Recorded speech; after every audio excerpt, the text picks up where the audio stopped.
Welcome back to Shawn's Thoughts. I'm here with you, and together we are sitting in Surrey. And today I would like to once again share another one of my published Substack articles that I recently put up there. And, I want to explain one of the reasons why I do this is because I recognize that everyone learns differently. And when I mean learns, I mean takes in information. And so some people, they may appreciate reading something. Other people may appreciate watching something or even just listening to something. And so today I'm going to read to you my article that I wrote about, entities, dark entities at that, and narcissism. So thank you for sharing your attention with me, and thank you for sharing your attention with your own healing journey, because everything that we do that is a part of healing is a part of our healing journey, and we're all on one. At least that's how I understand it. And so, let's dig in. So this particular article is called "Are Demons Narcissistic Energies Within Our Field?" So let's read it. Are demons narcissistic energies within our field? That's the title of the article, and you can find it below in Substack if you wish to read through it after to get more of a look at all the words and such, the script and such.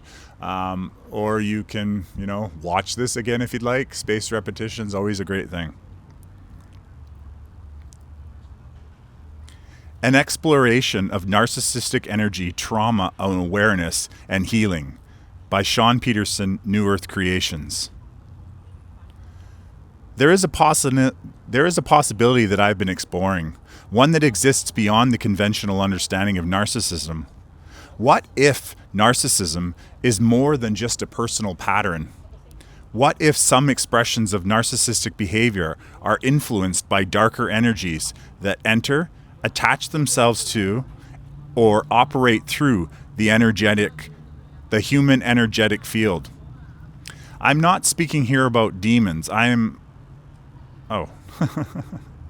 apologize. I read the word wrong, but I am speaking here about demons, not necessarily the frightening creatures depicted in movies, rather than the unseen, low vibrational energies that may exist beyond our normal, ordinary range of perception.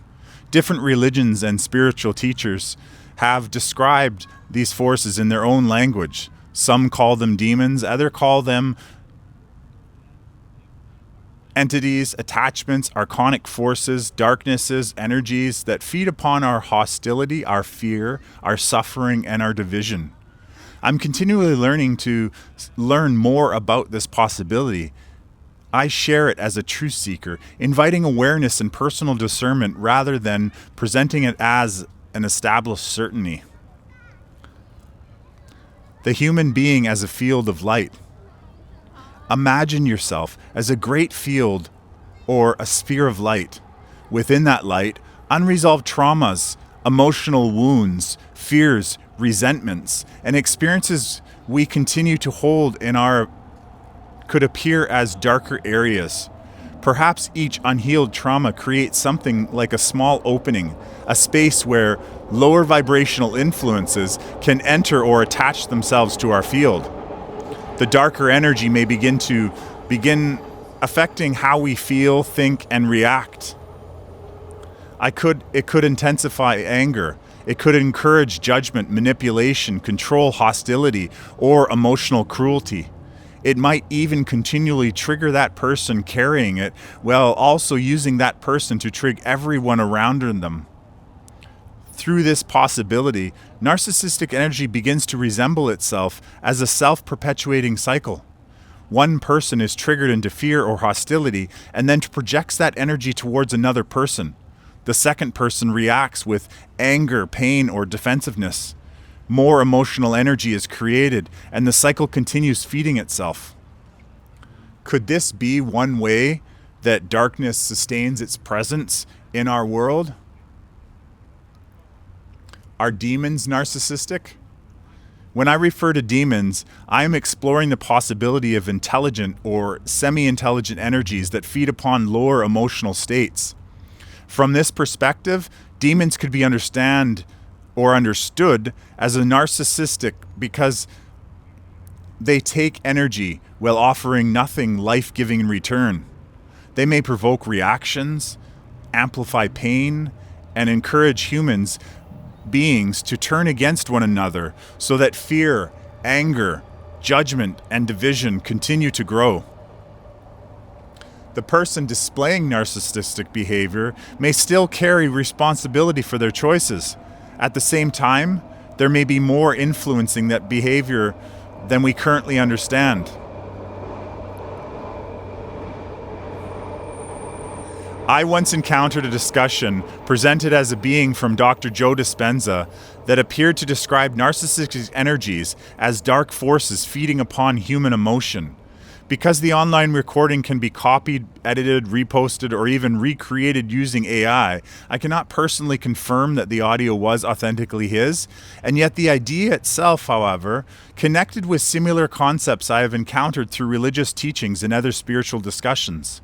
Across these different sources, a common possibility emerges. Unseen energies may attach themselves to human wounds and influence behavior through them. Trauma as an opening. Trauma may be one of the most important parts of this exploration. When something deeply painful happens, we may carry the emotional imprint long after the original experience has ended. The event passes, while part of its energy remains with us. We may continue carrying anger towards someone who has harmed us, shame about something we experienced, fear that the experience will happen again, resentment towards ourselves or another person, a feeling of powerlessness, a desire to control our environment, an unconscious need to transfer our pain to someone else. These wounds can become vulnerable areas within our field. If darker energies exist, perhaps they do not randomly create every painful human emotion. Perhaps they find the pain already present and amplify it. They could press against the wound repeatedly, encouraging reactions that generate more fear, more conflict, and separation. The wound becomes the doorway. The reaction becomes the food. The cycle becomes the prison. Monsters, fear, and emotional energy. The idea reminds me of Monster Inc. In the movie, monsters enter a children's room and intentionally frighten them because of their screams produce energy. Fear becomes a resource. That may be a fictional story, yet it provides a simple visual for a metaphor or for something many spiritual and alternative teachings have discussed. The possibility that fear and suffering generate energy that other forces can use. Imagine an unseen influence recognizing exactly which emotional wound to activate. It provokes the person carrying the wound. That person reacts towards someone else. The other person becomes hurt, frightened, or angry, creating another reaction. The original darkness has now multiplied.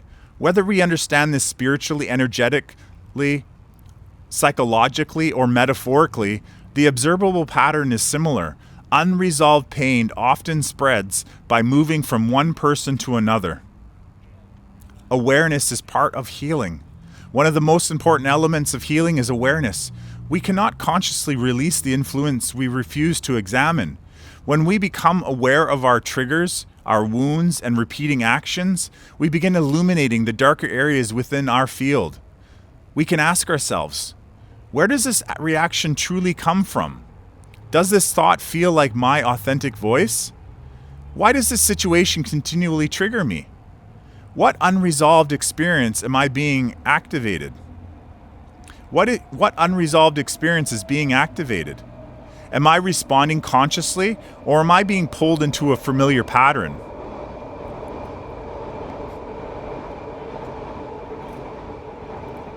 Does this reaction create greater love and understanding, or more fear and division?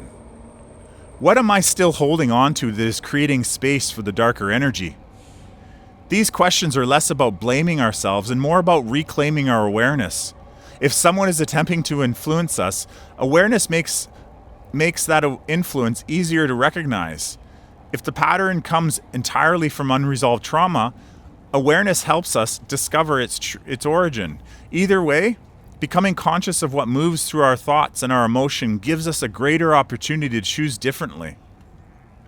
A new possibility for forgiveness. This understanding may also create an unexpected doorway into forgiveness. If human beings can be influenced through their wounds, then perhaps some people who have acted from a place that they did not fully understand. They may believe that they are entirely in control, while unresolved traumas, conditioning, emotional pain, or darker influences shaped their behavior. Recognizing that possibility does not mean accepting abuse, remaining in harmful relationships, or removing personal responsibility. Healthy boundaries remain essential. Awareness and compassion can exist alongside discernment and self-protection. Forgiveness can mean releasing the energetic connection that keeps another person's Forgiveness can mean releasing the energetic connection that keeps another person's actions alive inside our field. We may forgive the person while still recognizing the behavior. We may acknowledge the influence while still holding the individual accountable. We may release the hatred while continuing to protect ourselves. Perhaps forgiveness closes some part of the openings through which darkness has continued to reach us, illuminating the darkness within our field. The purpose of exploring this possibility is not to become afraid of demons or suspicious of everyone around us. Fear would simply reproduce the energy we are trying to understand. The purpose is illumination. Where are the darker energies in our own field? What are we continuing to hold? Which wounds are we controlling our reactions? What energies are allowing to live within our resentment, anger, shame, or fear? Perhaps healing is the process of bringing awareness into these areas and allowing our own light to reach them.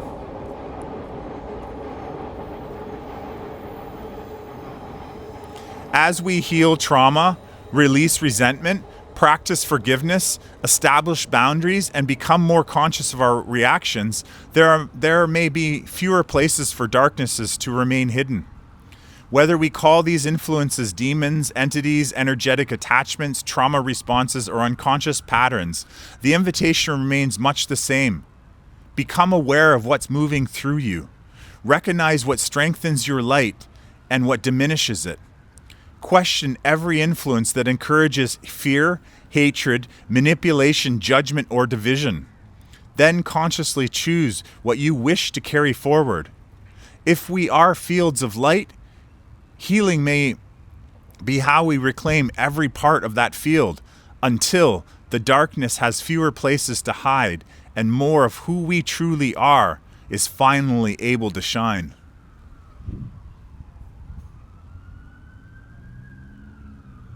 Thank you so much for sharing your attention, your time, and most importantly, for supporting this channel.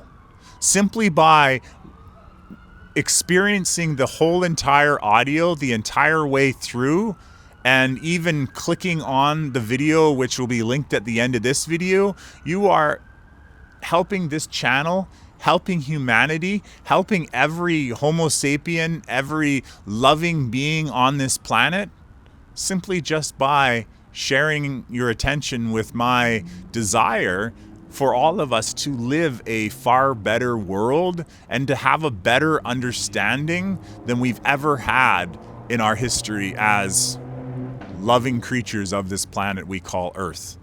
So thank you so much. Of course, I love for the subscribing and the commenting mostly because commenting is an effective tool in order to help you self-reflect on what you've heard. So perhaps if you've listened to this only once, write down in the comments that which has stuck with you up until this point. And it could just be a word, a phrase, a sentence, a whole paragraph, or just an emoji. showing me how you feel or showing the reader how you feel. And sometimes some of the greatest insights are claimed by those who read comments. And if you wrote a comment, then perhaps someone in this world will benefit from that comment. So I definitely highly encourage you to self-reflect through comments. But even if you aren't ready to do that, click on watch another video, do whatever you'd like. Maybe at the end of this video, I'm going to leave one of my playlists for my Do No Thing. It's a special playlist where I have a whole bunch of beautiful videos of suns up in the sky radiating their loving energy onto the planet. So I'm going to leave that up, and as well as I'll leave another video up, and you choose which one you would like to participate in. And if you're overwhelmed for now after this, wait a little bit of time, perhaps come back to this audio again and listen to this beautifully arranged proposal, or perhaps exploration, more importantly, of how the true nature of our reality could be. So thank you so much for sharing your time and attention with me and this noisy train behind me, and I look forward to hearing from you soon. Thank you.